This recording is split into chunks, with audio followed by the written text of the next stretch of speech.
తాకట్లో ఉన్న మీ బంగారాన్ని విడిపించి ఆ రోజు ఆన్లైన్ రేటుకి కొంటాం. Sharma gold company.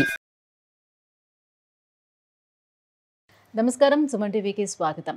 ఫిబ్రవరి 2వ తారీఖున వసంత పంచమి రానుంది. ఈ వసంత పంచమి రోజున అంటే సరస్వతీ మాతని పూజ చేస్తూ ఉంటారు. ఆ రోజునే పిల్లలకి విద్యాభ్యాసం కూడా చేస్తూ ఉంటారు. ఈ విద్యాభ్యాసం ఎక్కడ ఎలా చేసుకోవాలి, ఈ వసంత పంచమి యొక్క ప్రత్యేకత ఏమిటి, ఎటువంటి నియమాలను పాటించాలి, ఈ విషయాలన్నిటిపై అవగాహన కల్పించేందుకు మనతో పాటు ఉన్నారు జ్యోతిష శాస్త్ర పండితులు, శ్రీచక్రపీఠ వ్యవస్థాపకులు బ్రహ్మశ్రీ ప్రదీప్ జోషి గారు. నమస్కారం గురుగారు. శ్రీమాత్రే నమః. గురుగారు, వసంత పంచమి రాగానే పిల్లలందరికీ ఇంకా ఆ రోజే ఇంకా అక్షరాభ్యాసం చేసేయాలి అని చెప్పేసి అందరూ చూస్తూ ఉంటారు. అయితే అక్షరాభ్యాసం ఎక్కడ చేసుకుంటే వాళ్ళకి మంచి విద్య అనేది వస్తూ ఉంటుంది. సో ఎటువంటి నియమాలను ఈరోజు పాటించాలి, ఏంటి వసంత పంచమి యొక్క ప్రత్యేకతని? శ్రీ గురుభ్యో నమః. శ్రీమాత్రే నమః.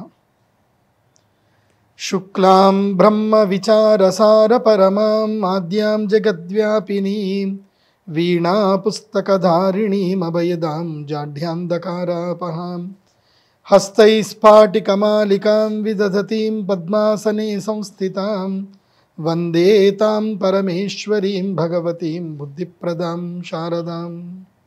శ్రీమాత్రే. ఈ వసంత పంచమి అక్షరాభ్యాసం మీరు ఎక్కడైనా దేవస్థానంకి వెళ్ళండి, అక్షరాభ్యాసం చేసుకోండి. ఎక్కడికైనా దేవస్థానానికి కేవలం సరస్వతి టెంపుల్సే కాదు, ఎక్కడైనా వెళ్ళి చేసుకోవచ్చు. ఎందుకోసం అంటే అందరికీ అన్ని దగ్గరికి వెళ్ళడానికి అవైలబిలిటీ ఉండదు. తీరా పోయిన తర్వాత కూడా అక్కడ క్రౌడ్ ఎక్కువగా ఉండి ఇబ్బంది పడతారు. ఎక్కడికి వెళ్ళినా దైవము శక్తి సన్నిధానం ఉంటుంది. కానీ ఆ దైవ సాన్నిధ్యములో మంత్రవేత్త కలిగినటువంటి శాస్త్రవేత్త, అంటే శాస్త్రము మంత్రము తెలిసినటువంటి ఒక గురువు ఉండాలి. ఎందుకోసం అంటే విద్య ఎవరిస్తారు? గురువే ఇస్తాడు.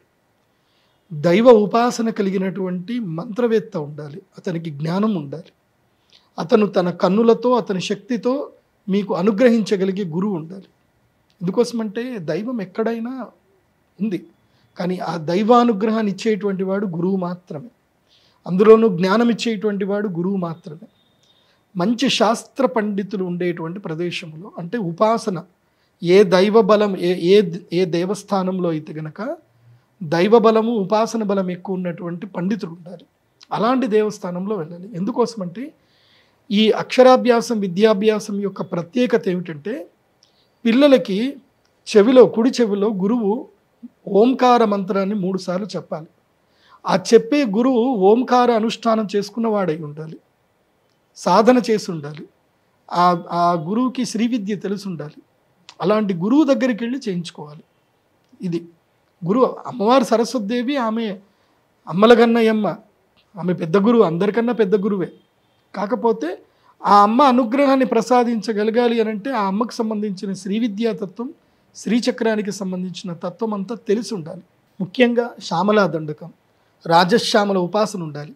అలా చదివితే శ్యామలా దండకం ఇలా చదివేయాలి టకటక. జయ జనని సుధా సముద్రాంత హృద్యన్ మణిద్వీప సంభ్రూఢ బిల్వాటవీ మధ్య కల్పద్రుమా కల్ప కాదంబ కాంతార వాసప్రియే కృత్తివాసప్రియే సర్వలోకప్రియే సాదరారబ్ధ సంగీత సంభావన సంభ్రమాలోల నీపస్రగాబద్ధ చూలి సనాతత్రికే సానుమత్పుత్రికే. ఇలా టకటకటకటకటక ఆ అమ్మవారు ఎక్కడుండాలి? నాట్యం చేస్తుండాలి నాలుక పైన.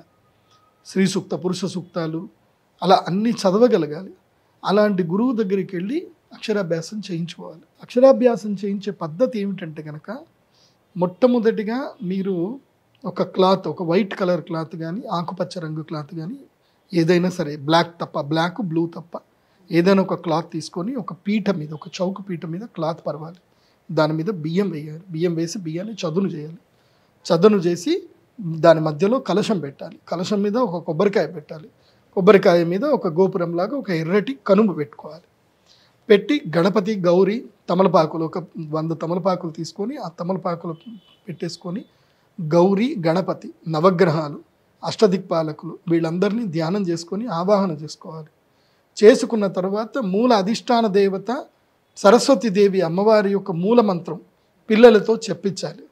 చెప్పించి తండ్రి తన కుడికాలు మీద పిల్లవాడిని కూర్చోబెట్టుకోవాలి. ఎడమ కాలు మీద పిల్లల్ని, ఎడమ తొడ మీద పిల్లల్ని కూర్చోబెట్టుకోకూడదు. తండ్రి కుడి తొడ మీద కూర్చోబెట్టుకోవాలి పిల్లల్ని.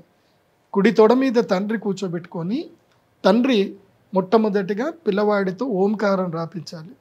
ఓంకారం రాపించి శ్రీమాతృ మంత్రం, శ్రీమాత్రే నమః, శ్రీమాతృ మంత్రం చెప్పించాలి. తర్వాత తల్లి కూడా అక్షరాభ్యాసం చేయించాలి. వీరిద్దరూ అక్షరాభ్యాసం చేసిన తర్వాత హారతి, ఇదైతే భగవంతునికి మనం నివేదన చేయవలసినటువంటి హారతి, ప్రసాదము, నైవేద్యం అంతా చేసి ప్రదక్షిణపూర్వకంగా నమస్కారం చేసి తర్వాత గురువు దగ్గరికి రావాలి. మేము అక్షరాభ్యాసం చేసాం. ఎందుకోసమంటే శాస్త్రంలో మాతృదేవోభవ, మొట్టమొదటి గురువు ఎవరు అంటే తల్లి, తర్వాత పితృదేవోభవ, రెండవ ప్రధాన దైవము తండ్రి. వీళ్ళిద్దరు అయిపోయారు. మూడవ వాళ్ళు ఎవరు అంటే ఆచార్య దేవోభవ. అప్పుడు ఆచార్యుడి దగ్గరికి రావాలి. ఆచార్యుడి దగ్గరికి వచ్చి మేము అక్షరాభ్యాసం చేసాము, వీడికి మంత్రోపదేశం చేయండి, ప్రణవ మంత్రం ఉపదేశం చేయండి. అప్పుడు కుడి చెవులు గురువు ఓంకారాన్ని చెప్పి గురువు కూడా దగ్గర కూర్చోబెట్టుకొని ఆ పిల్లవాడికి శ్రీమాత్రే నమః, అదేవిధంగా లేదంటే ఓం నమ శివాయ లేదా ఓం నమో నారాయణాయ, ఓంకారం అనే ప్రణవనాదాన్ని గురువు తన చేతితోటి రాయించాలి. రాయించి గురువు తన అరచేతితోటి పిల్లవాడి చేయి మీద, నెత్తి మీద చేయబెట్టి ఆశీర్వాదం చేయాలి. వీడు ప్రపంచానికి జ్ఞానోపదేశం చేసే శక్తి సామర్థ్యం కలిగినటువంటి వాడు అవ్వాలి, చక్కగా స్కిల్ పర్సనాలిటీ అవ్వాలి, సరస్వతి అనుగ్రహం కలగాలి, ధనవంతుడు ఐశ్వర్యవంతుడు కావాలి, అన్ని గ్రహాలు కూడా ఈ పిల్లవాడికి అనుకూలించాలి, అరిష్టాలు దూరం అవ్వాలి అని గురువు ఆశీర్వచనం చేయాలి. అలా ఆశీర్వచనం చేసిన తర్వాత తల్లి తండ్రి పిల్లవాడిని ఒడిలో పెట్టుకొని చక్కగా అమ్మవారి దగ్గరికి వెళ్ళి ఓడిబియ్యం వేయడము, అమ్మవారికి ఓడిబియ్యం ఇవ్వాలి ఆ రోజు, ఓడిబియ్యం పోసి ఆ తర్వాత అమ్మవారికి దండం పెట్టుకొని అదే దేవస్థానంలో అమ్మవారి యొక్క నైవేద్యము భోజనం చేయాలి. ఏం భోజనం చేయాలి? నైవేద్యం, ప్రసాదము, అమ్మవారికి పెట్టిన నైవేద్యం భోజనం చేయాలి. చాలామంది ఏం చేస్తారు, ఇంత కష్టపడి వెళతారు, చక్కగా అక్షరాభ్యాసాలు అని చెప్పి బయటకు వచ్చి ఎక్కడో హోటల్లో తింటారు. వాడు హోటల్లో స్నానం చేసి వండాడో తెలియదు, ఏం వేసాడో తెలియదు, ఎట్లా చేస్తున్నాడో తెలియదు. సో పద్ధతి ఉండదు. మళ్ళీ అందుకే చక్కగా అరిటాకులు కానీ మంచిగా వేసుకొని చక్కగా భోజనం. మరి సరస్వతి మాత టెంపుల్స్ లోనే ఒకవేళ అక్షరాభ్యాసం చేయకుండా మీరు చెప్పినట్టుగా ఏదైనా టెంపుల్స్ లోనే ఒకవేళ ఇంట్లో చేయించుకున్నా పర్వాలేదు. మరి అప్పుడు అమ్మవారికి ఒడిబియ్యం అది ఇవ్వడం ఇంట్లోనే పోయండి, ఇంట్లో ఒడిబియ్యం పోయండి, పోసి అక్కడ అమ్మవారి దేవస్థానానికి వెళ్ళి ఇచ్చేసి రండి. ఇప్పుడు వసంత పంచమి అంటే అందరు కూడా బాసర సరస్వతి దేవస్థానానికి వెళ్ళిపోతారు. మోస్ట్లీ బాసర సరస్వతి అమ్మవారు మహాశక్తి పీఠం, అది సాక్షాత్తు వ్యాస భగవాన్ల వారు మహాభారతం రాసింది అక్కడనే, గణేశుడు కూడా అక్కడనే కూర్చొని మహాభారతం రాశారు అనేది ప్రతీతి. నాకు అమ్మవారు జ్ఞానోపదేశం చేసింది కూడా అక్కడనే. నాకు అమ్మవారి యొక్క పాదముద్రలు నాకు కనిపించాయి, గజ్జల శబ్దం వినిపించింది, పాదముద్రలు కనిపించాయి. ఇప్పుడు నా 9వ ఏటనే నాకు అమ్మవారి యొక్క అనుగ్రహం కలిగింది అక్కడనే. మా నాన్నగారిని ఆజ్ఞాపించింది, వీడు భవిష్యత్తులో మహాపండితుడు అవుతాడు, వీడిని గురుకులంలో వెయ్యు అని మా అమ్మ నాన్నకు చెప్తేనే నన్ను అక్కడిని తీసుకెళ్ళి గురుకులంలో వేసేసారు. నేను లేకపోతే వేరే ఏ సాఫ్ట్వేర్ కంపెనీలో చేసుకుంటూ టిక్టాకులు చేసుకుంటూ ఉండేవాడినేమో. మా నాన్నగారు చెప్పారు కాబట్టి మా నాన్నగారు నన్ను పంపించారు. నేను అక్కడ ఉండి అమ్మవారు ఉపాసన చేసినప్పుడు పక్కన కొలను ఉండేది బాసర్లో. నేను అక్కడ పద్ధతి ఏముండేనంటే బాసర్లో ఒక పెద్ద చెట్టు ఉండేది, రావి చెట్టు. ఇంత డెవలప్మెంట్ ఏం లేకుండా బాసర్లో, దాని ముందంతా పార్కింగ్ ప్లేస్ ఉంటుండే, మంచి కోనేరు ఉంటుండే. అక్కడ దీక్ష తీసుకొని, బాసర దేనికి ప్రత్యేకత అంటే అక్కడ వెళ్ళి దీక్ష తీసుకొని తెల్లవారుజామున్నే 4 గంటలకు లేచి అమ్మవారికి అభిషేకం చేయడానికి అక్కడ కుండములో నుంచి నీళ్లు తీసుకొచ్చి అమ్మవారికి అభిషేకం చేస్తూ ఉంటే అమ్మవారి యొక్క నిజరూప దర్శనం చేసుకునే భాగ్యము అందరికీ దక్కేది. కూర్చొని అక్కడ ఉపాసన చేసేవాళ్ళకు. తర్వాత అమ్మవారికి 108 ప్రదక్షిణలు చేసుకునేవాళ్ళు. ప్రదక్షిణలు చేసుకొని అక్కడనే దీక్షాపీఠం పెట్టుకొని అమ్మవారి యొక్క మూల మంత్రము అక్కడ మాకు ఉపదేశం చేసేటువంటి వాళ్ళు ఆ దేవస్థానం యొక్క అర్చకులు. ఇప్పుడు అచ్యుతని ఒక ఆయన ఉంటుండే, అచ్యుతన్న అని చెప్పి వాళ్ళు మాకు ఉపదేశం చేశారు. ఉపదేశం చేసిన తర్వాత అక్కడ మంత్రం చదువుకోవాలి. 1,00,000 జపం కానీ 10,000 జపం కానీ చేసుకుంటూ ఉండాలి. మధ్యాహ్నము అంటే 11 అవుతూనే అమ్మవారి యొక్క కనుమిస్తారు. దేవస్థానం వాళ్ళే బ్రాహ్మణులే మనకు కనుమిస్తారు. అమ్మవారి యొక్క కనుమిస్తే ఆ కనుము 4 వైపులా ముడి కట్టేసుకొని దాన్ని కనుము ఇట్లా చేతిలో వేసేసుకొని బ్యాగులాగా వేసుకొని ఇటువైపు వేసుకొని భిక్షాటనకి వెళ్ళాలి. ఎక్కడ బాసర వ్యాసపురి దేవస్థానానికి సంబంధించిన బ్రాహ్మణుల కుటుంబాలు ఎవరైతే బాసర విలేజ్లో వాళ్ళందరూ రెసిడెన్స్ అయి ఉంటారు. వాళ్ళ ఇళ్ళన్నీ కూడా ఒకళ్ళకొకళ్ళకి తెలుస్తూనే ఉంటాయి. వాళ్ళ ఇళ్ళకి వెళితే వాళ్ళు అక్కడ ఏం చేసేవాళ్ళు, ప్రతిరోజు వాళ్ళు వైశ్వానరము అగ్నిహోత్రం చేయగా మిగిలిన ప్రసాదం ఏదైతే ఉందో పక్కన పెట్టేవాళ్ళు. ఎవరు, ఈ దీక్షాపరుల కోసమని పక్కన పెట్టేవాళ్ళు కాబట్టి ఎవరైతే వస్తారో వాళ్ళందరికీ ఇంత అన్నం వేసేవాళ్ళు. అలా అన్నం వేసినప్పుడు వీళ్ళందరి ఇళ్ళ నుంచి అన్నం కలెక్ట్ చేసుకొని మళ్ళీ దేవస్థానంకి వచ్చి అమ్మవారికి ఆ ప్రసాదాన్ని చూపించి కొలను దగ్గరికి వెళ్ళి కొలంలో కొంచెం అది అన్నం వేసి మళ్ళీ అదే బట్టలోనే, మళ్ళీ ప్లేట్లో గీట్లో ఏం కాదు, మళ్ళీ దాంట్లో ఆవకాయలు గీవకాయలు ఏం యాడ్ చేసుకోవద్దు, వాళ్ళు ఏం వేశారో దాన్ని అలాగే తినాలి. తినేసి మళ్ళీ ఆ క్లాత్ కడుక్కోవాలి, అదే నీళ్ళల్లో క్లాత్ కడిగేసుకొని ఏం చేయాలి, మళ్ళీ ఆరేసుకొని మధ్యాహ్నం పూట కాస్త విశ్రాంతి తీసుకొని మళ్ళీ సాయంత్రం అమ్మవారికి భజన, రాత్రంతా మళ్ళీ జపం చేసుకొని పడుకోవాలి. మళ్ళీ తెల్లవారుజామునే 3:30కి లేవాలి, బ్రాహ్మీ ముహూర్తంలో లేవాలి, చల్లటి నీళ్ళు స్నానం చేయాలి, అమ్మవారి అభిషేకం చూడాలి, అమ్మవారి బండారు తీసుకోవాలి, బండారు నోట్లో వేసుకోవాలి, ఇట్లా తిరగాలి. ఇది బాసర దేవస్థానానికి సంబంధించిన ఒక పద్ధతి. ఈ రాను ఎండోమెంట్ కల్చర్ చేంజ్ చేసిందంటే ఈ దేవస్థానానికి సంబంధించిన వచ్చిన ధనమంతా కూడా ఆ అర్చకులే తీసుకొని వాళ్ళు అందరూ పంటలు పండించి ఈ దేవస్థానంలో దీక్ష తీసుకునే వాళ్ళందరికీ వాళ్ళు అన్నదానం చేసేవాళ్ళు. వీళ్ళందరూ వచ్చేసి పంతుల్ని అందరిని ఏం చేస్తారంటే ఎవరైతే అర్చకులు ఎవరైతే దైవ సంపన్నులు ఎవరైతే ఉంటారో వీళ్ళందరినీ లేబర్ కిందకి మార్చేశారు ఎండోమెంట్ డిపార్ట్మెంట్. అంటే మీరు నెల జీతగాళ్ళు, మీకు ఇంత నెల జీతం ఇచ్చేస్తాము అన్నట్టు మార్చారు. అది చాలా తప్పు పని చేశారు. బాసర్లో తప్పు జరిగింది. ఇప్పుడు ఈ మధుకర వృత్తి చేయడానికి ఎవరింట్లోకి వెళ్ళినా వాళ్ళకి ఇప్పుడు వాళ్ళు వేయాలంటే వాళ్ళ ఇంట్లో కూడా బియ్యం రావాలి కదా, వాళ్ళకి దైవం నుంచి వాళ్ళకి సంపద వచ్చేది కాబట్టి వాళ్ళు అన్నం వేసేవాళ్ళు. ఇప్పుడు రాను ఏమైపోయిందంటే ఉపాధి తగ్గిపోయింది కాబట్టి బ్రాహ్మణ కుటుంబాలు తగ్గిపోయాయి. ఇప్పుడు 3-4 మధుకర వృత్తికి వేస్తున్నారు, వాళ్ళు వదలట్లే, కొంతమంది అయితే వేస్తున్నారు. కానీ ఎన్నో కుటుంబాలు అమ్మవారి యొక్క సేవను వదిలేసి వెళ్ళిపోయాయి. అందుకే నాకు బాసరికి వెళ్ళాలంటే కొంచెం బాధ అనిపిస్తుంది నాకు.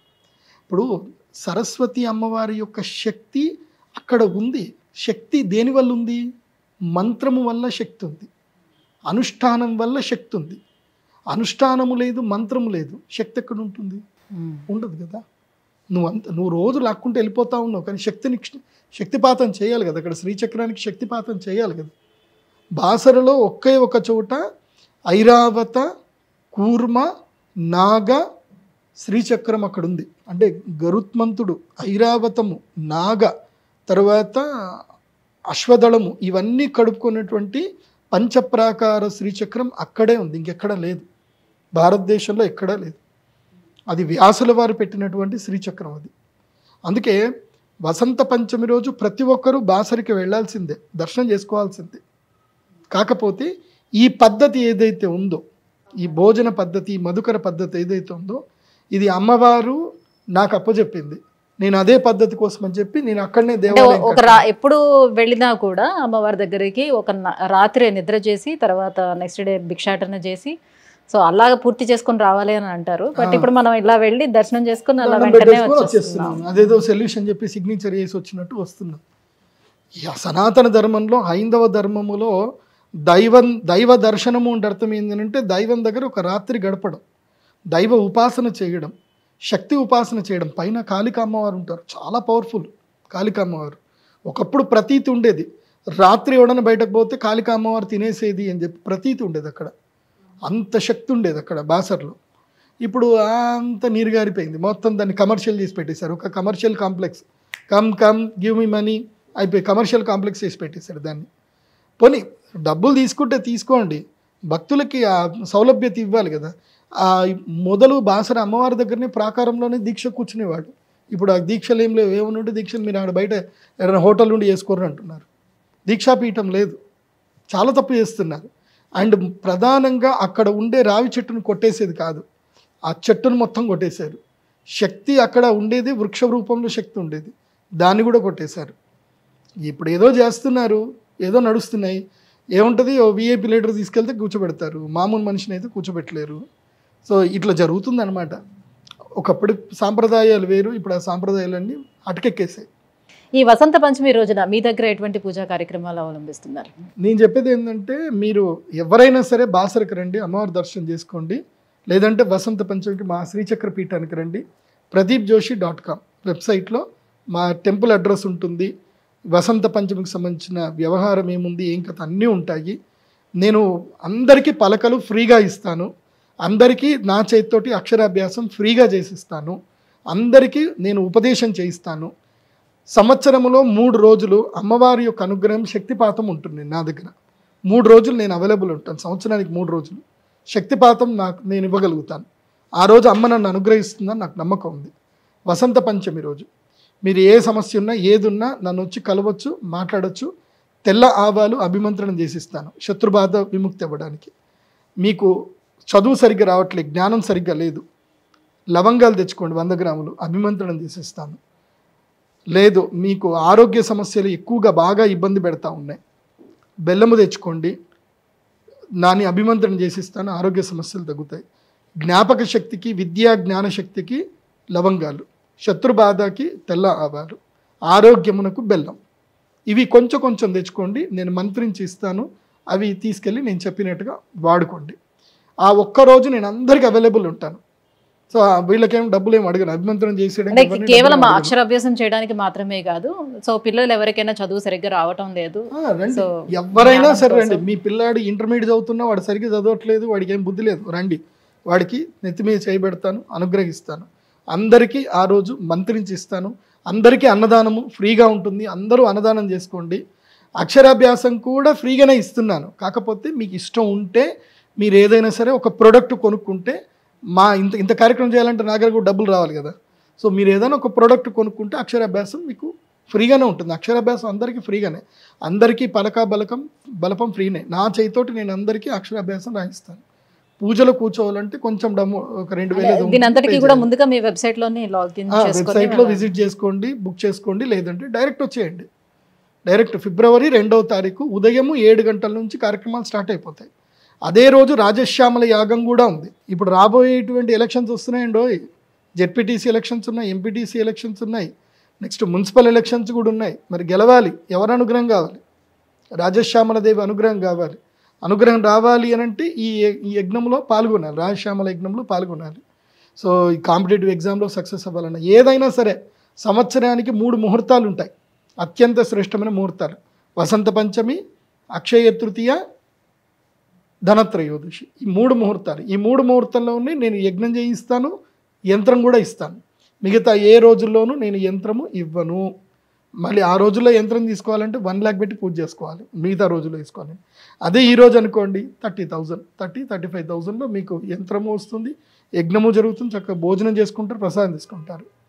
నేను భక్తులకు చెప్పేది ఏంటంటే, వసంత పంచమి రోజు అక్షరాభ్యాసం చేసుకోవాలి అనుకుంటే మా శ్రీచక్ర పీఠంలో అక్షరాభ్యాసం చేయండి.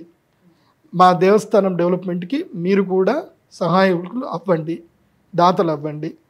అక్కడి నుంచి బాసరికి వెళ్ళడానికి జస్ట్ 16 కిలోమీటర్లే, పక్కనే ఉంటుంది. బాసరికి వెళ్ళండి, అమ్మవారి దర్శనం చేసుకొని రండి. మా శ్రీచక్ర పీఠానికి వచ్చి భోజనం చేయండి. బాసర్లో ఎవరైనా అక్షరాభ్యాసం చేసుకున్నా మా శ్రీచక్ర పీఠానికి వచ్చి భోజనం చేయండి. ఆ రోజు మేము అందరికీ అన్నదానం, అందరికీ సరిపడా అన్నం వండి పెడతాము. 1000 మందికి అన్నదానం చేయడానికి మేము సిద్ధం ఉన్నాము.